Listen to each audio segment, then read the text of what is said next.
Wagwan, everybody, welcome to Don't Get Hit with a Brick. And today, United States have hit Jamaica with a brick, and Jamaica aren't even aware of the brick that they've been hit with. So, Jamaica has been accepted to take in third-party migrants that have landed in the UK, because you know the America, they have so many people hopping over the border, people coming, criminals coming into the country, ruining their country, yeah, making the country more crime-ridden and more unlivable, yeah.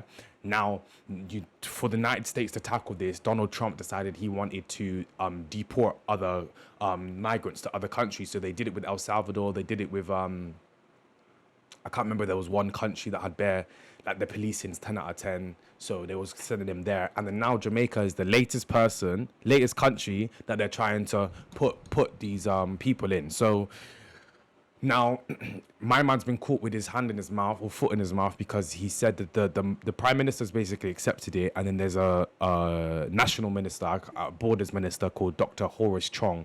This nigga saying 1 minute he's saying we're only accepting Jamaicans, the other minute he's saying yo we're gonna let everybody in. But yo, cool. Let me let me just show you.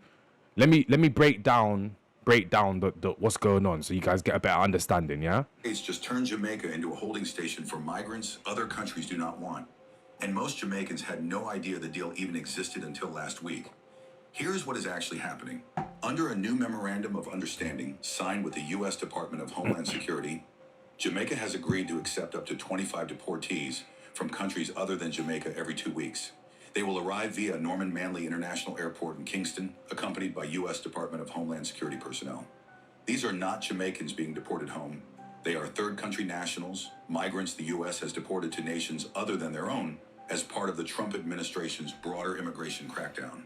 The deal officially excludes unaccompanied minors, Jamaicans, and individuals convicted of serious criminal offenses. So, just to confirm, they exclude Jamaican nationals, minors, and violent criminals. National Security Minister Horace Chong calls it a structured, managed process to transit foreign nationals through Jamaica to their final destination. Not a permanent resettlement arrangement. But the opposition People's National Party argues the deal puts Jamaica's internal security, international... 100%, because the whole reason why America wants to get rid of them is because they cause a threat to America. So now Jamaica's going to hold them, yeah. Jamaica might have slightly different laws to America in terms of allowing them to stay, but the fact that they're in there now, if they really don't want to go, they won't go. You know what I'm saying? So why do they need to have a drop-off station? Why can't they just go straight back to their country? Standing and social infrastructure at severe risk, and has criticized the government for conducting negotiations without public transparency. The human rights group Jamaicans for Justice has gone further. They warn that many of the deportees already hold U.S. protections under the Convention Against Torture, including LGBTQ plus asylum seekers who could face imprisonment or violence if forced home. They argue Jamaica could end up in violation of its obligations under the 1951 Refugee Convention. See what I'm saying? If they don't want to go, they'll find a way to stay. And this is happening while roughly 2,500 actual Jamaican nationals are also confirmed for removal from the U.S. over the next 2 years. The island is absorbing 2 waves at once, just months after Hurricane Melissa. Where do you stand on this deal? Drop your honest take. So that's that, yeah?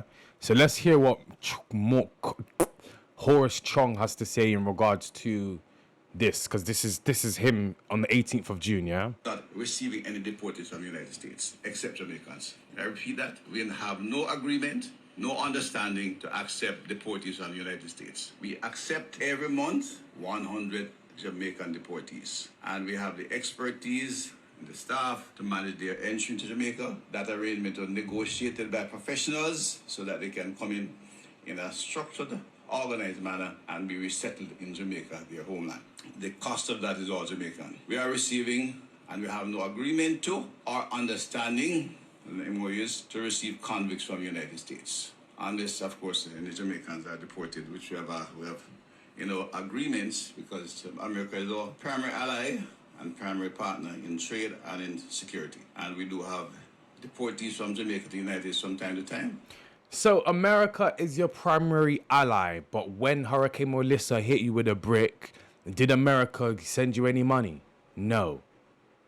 Jamaicans over the diaspora sent you money. So your best ally is Jamaican citizens and Jamaican nationals and descendants. So this is a kick in the teeth to all of us. If you would make it easier for us to go back, we would all be back there. If you say you want to be like the next Dubai, I think that's impossible because Dubai actually looks after their citizens, their nationals. If you're a resident, you won't get the same perks as a citizen, and I think that's I think that's fair. But Jamaica doesn't do that. Jamaica is allowing, like this video is saying, these other people into the country for like as a stop off destination, but you can be in violation of your rights, and then you're telling us that you're not even accepting any migrants. You're only accepting Jamaicans, but it's just been proved here in that video that you are. But guys, just before I go into because there's more contradictions I'm gonna clear up, yeah. But just before I go into more detail, I just want to let you guys know there's an event at Lakota in Bristol on July the 31st. It's a day party, 4 till 10 p.m.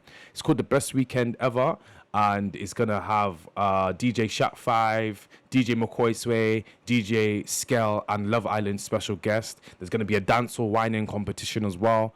Prizes to be won for the winners and the runner-ups. And yeah, it's just gonna be quick, nice. Sorry, it's just gonna be a cool, fun day party. There's gonna be food there, rain nephews, all of that, and then the tickets start from £10. So hurry up before the early bird tickets sell out. But yeah, let's get back to the main subject of the video, yeah. So my man tells us that he is not accepting he's only accepting Jamaicans and no criminals etc. into the country. But then we've got him saying this right here, which I think is a contradiction. And there are no discussions to accept convicts from the United States. In fact, anyone coming from the United States is reviewed by the NIB before I indicate that they can land in the country. We are actively searching for other countries to take people from third countries. So we are actively, not just El Salvador, we are working with other countries to say, we want to send you some of the most despicable human beings to your countries. Will you do that as a favor to us? And the further away from America, the better, so they can't come back across the border. I'm not apologetic about it. We're doing that. The president was elected to keep America safe and to get rid of a bunch of perverts and pedophiles and child rapists out of our country. We can send back the Haitians when them got to man running by our shores and seek a better life. We can send back the Haitian, but we're going to strike a deal with Donald Trump to get people from all over the world to get dumped at Jamaica. Marco Rubio said it himself. Shout out Negus Imara, yeah, because this guy, he knows what he's on. King Amara, that's what Negus means, yeah. But yeah, this is what I'm saying. We don't respect Jamaica's government. Doesn't look after its citizens, so it can never be like Dubai. And I'm gonna go into the Dubai section a bit more in a minute. They're looking to get rid of the worst set of people, illegal immigrants. The worst set of illegal immigrants, the pedophiles, the murderers, the thieves, everybody who do wrong things, and send them out of the US. And they don't care which part them go. Their only objective is to get rid of these illegal immigrants. And Jamaica said, come. The man said they'll be able to roam around freely. Why do you want pedophiles to be running around Jamaica freely? And then he's going to say, they're going to vet them before them accept them. Meaning, look through them records and Ray. Marco Rubio said, we send them the worst, baby. So if we can't tell America, say you want to deal with Cuba, we never tell them when they want to send the people them. You can't tell them that. They said a Jamaican people alone are forward. But then again, the story changed. They'll be able to roam around free. And if they're here past the time when they're supposed to be, them can either seek asylum or get sent to them hometown. Why not send them back to them yard then? That's what I'm saying. Why not just send them back go on to them yard then? Straight away. Why them a come Jamaica for, eh? Send them to Jamaica. Send them to them yard then in the first place. I want to step back all the way to Jamaica and them. Yes. And if the worst of the worst is going to be sent from the US to Jamaica to roam around freely, if you think crime and violence are right now, wait till that get put in effect and we see the worst of the worst being flung into Jamaica. No understand. Yo, I'm just going to say conspiratorially because Jamaica, they've just come across a lot of oil, yeah? So the reason why I think they're planning to send these guys to Jamaica is to cause a lot of civil unrest and distraction. So people are focusing on safety And then America and other countries can just come and extract the oil from Jamaica in a backdoor deal with the prime minister, because that's where the money is. You got to always follow the money in these things. So that's the reason why Jamaica's getting sent. I do think they would have probably tried to send them to Jamaica anyway, but I think it's more incentivized for the prime minister and Dr. Horace Chong allegedly to do this, because now they're able to make extra money in the backdoor why for that? From the oil deal. So let me just pick up something for you. Quick time. Hold on. Refresh.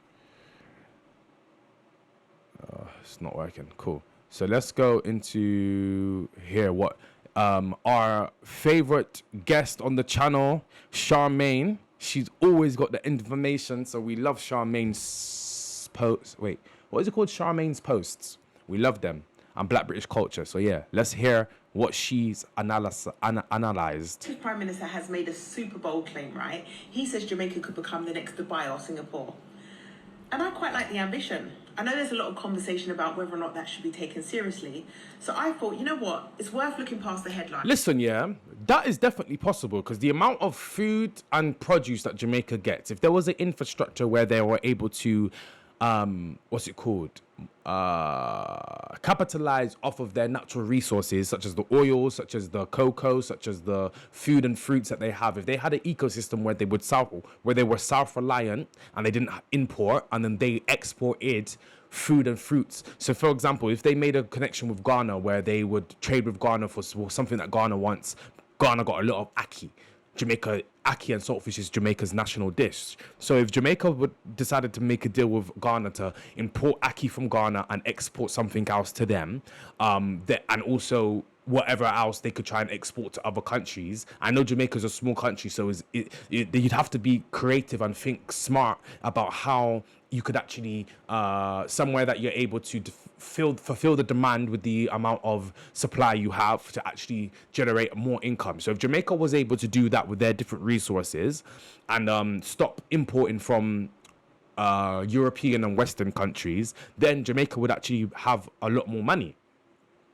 Now that Jamaica has more money, they can start fixing the country, such as Ibrahim Traore, President Ibrahim Traore.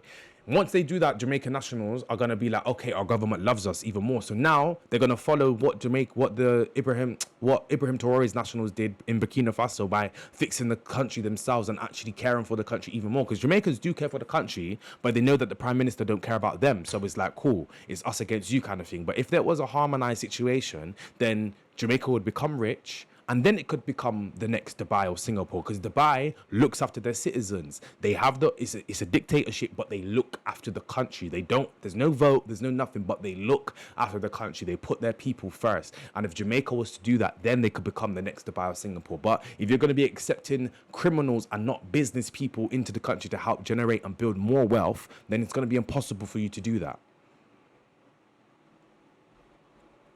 And looking at the actual details. Not can Jamaica copy Dubai or Singapore, but what Jamaica could actually need if it wanted to become the most serious, safest, and most investable and most productive version of Jamaica, right? Because that conversation is much bigger than what's been happening over the past decades, focusing on tourism. For decades, Jamaica has been sold to the world as somewhere you visit, relax, spend money, and just leave. But what happens when the country stops seeing itself as merely a tourist destination? Bro, firstly, Jamaica needs to stop accepting US dollars. Stop accepting US dollars. Stop accepting US dollars. Stop accepting US dollars. I'm going to say it again. Stop accepting US dollars. Build up your own currency, your Jamaican dollar currency. Put strength back into that. Build up the strength in that. There's no way man could be going to Jamaica for 2 weeks and 90% of the time man spending US dollars. If I'm in the country, I should be spending Jamaican dollars because it should be cheaper and easier to spend. But everywhere just accepts US dollars. It's like, no, man, there needs to be a cultural mentality change in Jamaica because, like you said, to be a serious contender for the future, that's what needs to be done. And starts building itself as a place where people can live, work, invest, and raise families and retire. That's where the real possibility is.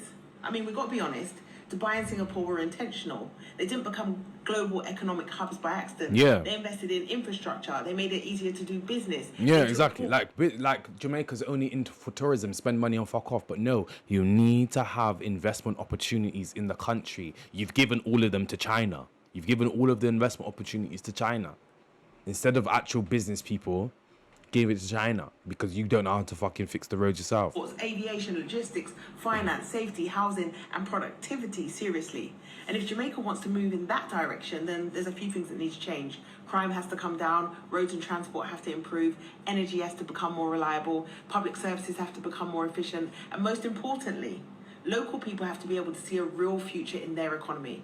Because Bro, what if I was Jamaican's prime minister? You know, I would be scouring the globe for the best and brightest minds in engineering and innovation. Yeah, black minds, and think, how can we minimize hurricane destruction? That would be my first step.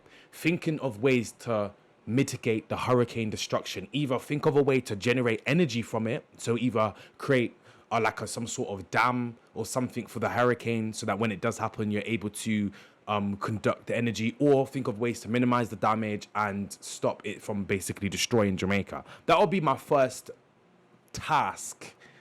Because if we fix the roads, people might say, nah, fix the roads first. But if you fix the roads and then the hurricanes keep happening, the roads are going to get fucked up even more. So all my effort would be going into to mitigating the hurricane destruction. Next, I would be thinking, okay, cool, now it's the roads. Cool, fix the roads so travel can be easier, take away the tolls, etc. like that. Also, like I said, stop using US dollars. So those are the first three things I do. Now, I'd be looking at, cool, let's fix. People got land in Jamaica. Jamaicans got land. Make it so that only Jamaicans with the Jamaican descendancy can buy land in Jamaica, and make it easier for them to build stuff. So they can build a yard and they can build a business there too. Now, so that when people do come over for tourism, yeah, you still want to have the tourism, but now you've got businesses there that are going to be more beneficial to other people. And then now when people go there, they have money. They're going to think, okay, this is a business opportunity. Let me collab with the Jamaican nationals. Instead of them just coming and just doing their own thing, they'll have to do it through other Jamaican businesses. And that's the way they'll be able to build up their wealth as well. Now, Jamaican nationals are wealthy. They have businesses, they have productivity, they have investment, outside investment, and they have safe roads and schools and places. So if the hurricanes were to cut down, if the roads were to be fixed up, crime would go down exponentially. And also, Jamaicans need to be more harsh on crime. Same way Dubai is very harsh on crime. So Jamaicans should definitely legalize weed. I don't know if it's legal out there, but it shouldn't be. Nope, you should be able to sell weed, have weed, grow weed, whatever. Jamaica should be the weed hub of the world, where they're able to grow it and stuff like that, and they export it and sell it for medical cannabis reasons and stuff like that. So they should be the leading situation. Not California shouldn't be the go-to space for the best, but it should be Jamaica. They should be exporting loud. You get me? So that could be an export opportunity for them to different countries. And yeah, that's just one of my theories of how Jamaica could basically build up. I wasn't expecting this video to be so long, but just going through it, I've had so many ideas.